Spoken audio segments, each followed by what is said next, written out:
Good afternoon.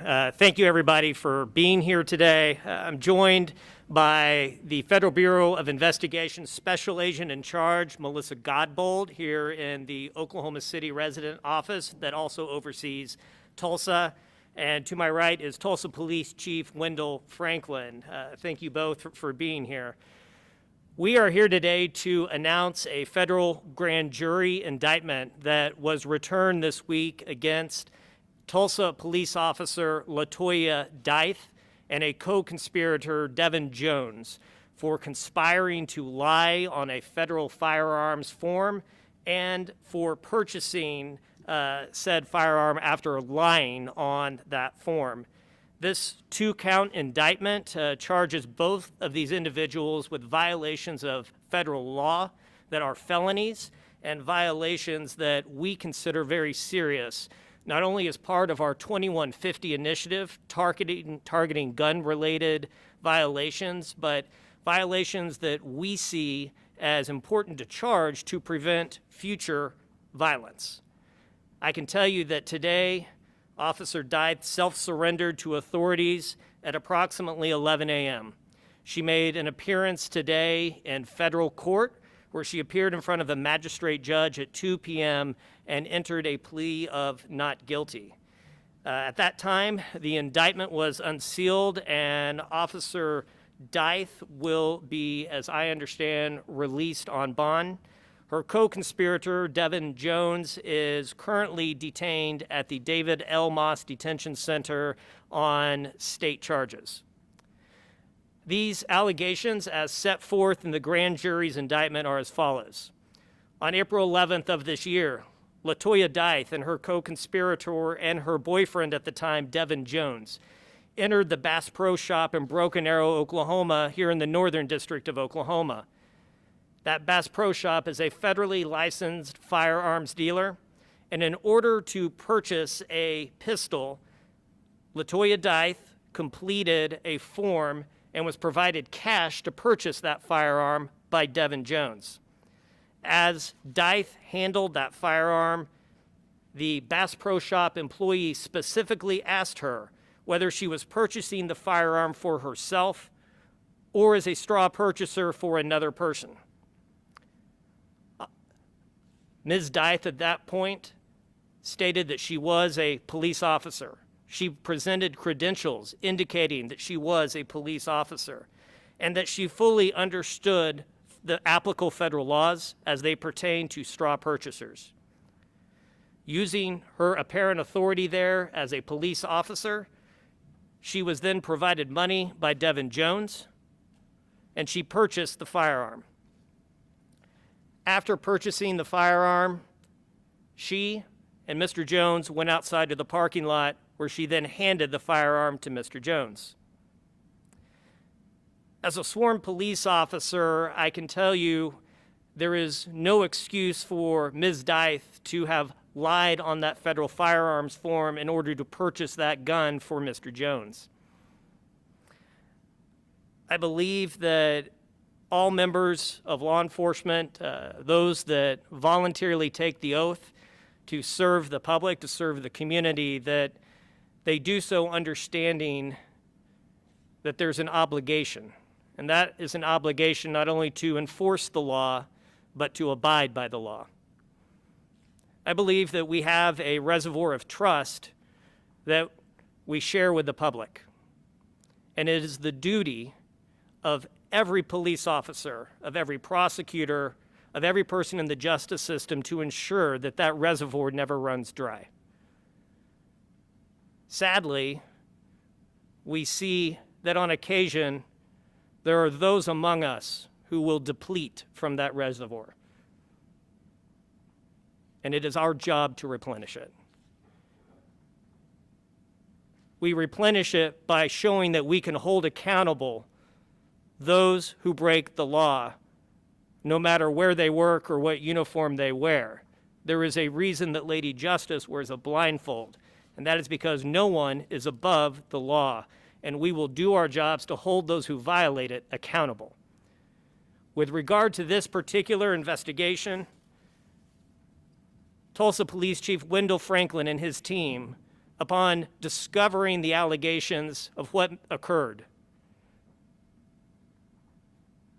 came to the United States Attorney's Office, made us aware of the allegations, and then not only cooperated with the ensuing federal investigation, but actively assisted and participated in that investigation. Chief, thank you for your leadership. Thank you for your promotion of transparency and accountability. I want to close my portion of the remarks by making clear that this is an indictment of a police officer and her co-conspirator. This is not an indictment of the police department. These are the actions of an officer who is named in this indictment and who will now face those charges in a court of law. Like all defendants, Ms. Deith is presumed innocent unless and until proven guilty. And the United States, working with the Federal Bureau of Investigation and the Tulsa Police Department, will pursue this case just as it does every other case to the fullest extent of the law so that justice can be achieved. With that, I'm going to turn the microphone over to FBI Special Agent in Charge, Melissa Godbold, for some comments about the FBI's investigation into this matter. SAC Godbold.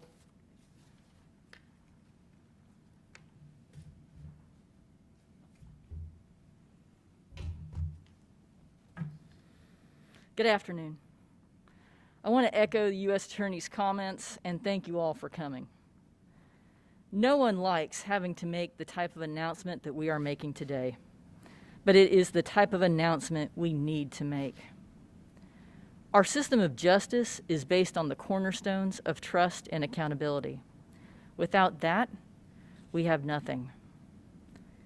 The community places trust in law enforcement to do the right thing in the right way all day, every day. And because of the trust that is placed in those of us who wear the badge, we owe the public the obligation of accountability. That is what today is about. Officer Deith, according to the charges, violated that trust. She knowingly bought a gun for someone else and lied about it. She knew she was breaking the law, and now she's being held accountable for her actions. So that is what this case is about. But let's talk about what this case is not about. I do not want this case today to cast a shadow over the men and women who, each day, put their badges on and kiss their families goodbye, knowing there is a real danger they won't make it home. I want the community to know that they can and should have trust in their local police, and that goes especially for the Tulsa Police Department. That is why I said at the top of my remarks that this was an announcement we needed to make. We need the public to know that there are stern and swift consequences to breaking the law and violating the trust of the community. Be sure that the FBI takes no joy bringing cases like this. But I want the public to know that we will bring cases like this when we have the evidence to prove them. I want to thank the Northern District United States Attorney's Office, the Tulsa Police Department, and the Bureau of Alcohol, Tobacco, Firearms, and Explosives for their work and cooperation in this investigation. I will now turn the microphone over to Chief Franklin.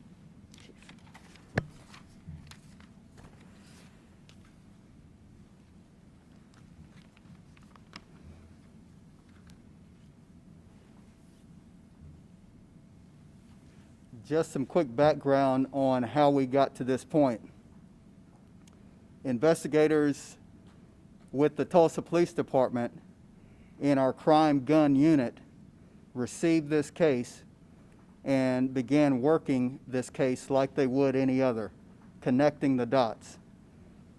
Inside of the crime gun unit, we work side by side with federal authorities. This case fits the 2150 initiative that we stood here a few months back in partnership with the U.S. Attorney's Office and spoke about. LaToya Dife is currently suspended without pay from the Tulsa Police Department. We will let the due process run its course and work with the U.S. Attorney's Office. We'll continue working with our federal partners to ensure that this case is properly gets its justice. I am committed to the integrity of this department, and our integrity has to be uncompromised. If you ask most officers, they will tell you that I'm a very firm individual. I have high expectations. If the expectation is 100%, I want 100%.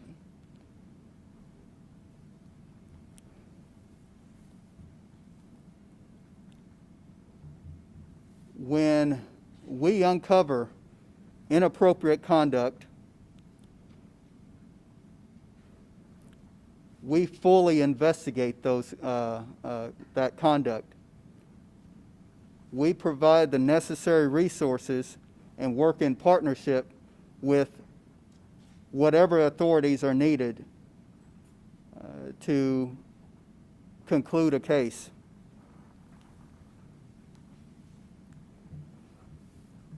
This right here today makes it difficult. We are already climbing a mountain. We already have an uphill battle in law enforcement. This is one officer, but it tarnishes the good work that's being done by the multitude of officers upon our department that's wearing this badge with honor, putting this badge on each and every day and going to work. We have to work that much harder. I am committed to Tulsa. I'm committed to this department, and I'm committed to ensuring that this department is trustworthy, is transparent, and is a beacon of light that other departments can look to. I look forward to the continued partnership with our federal partners here. We will continue collaborating and working together as we have throughout the years. Thank you.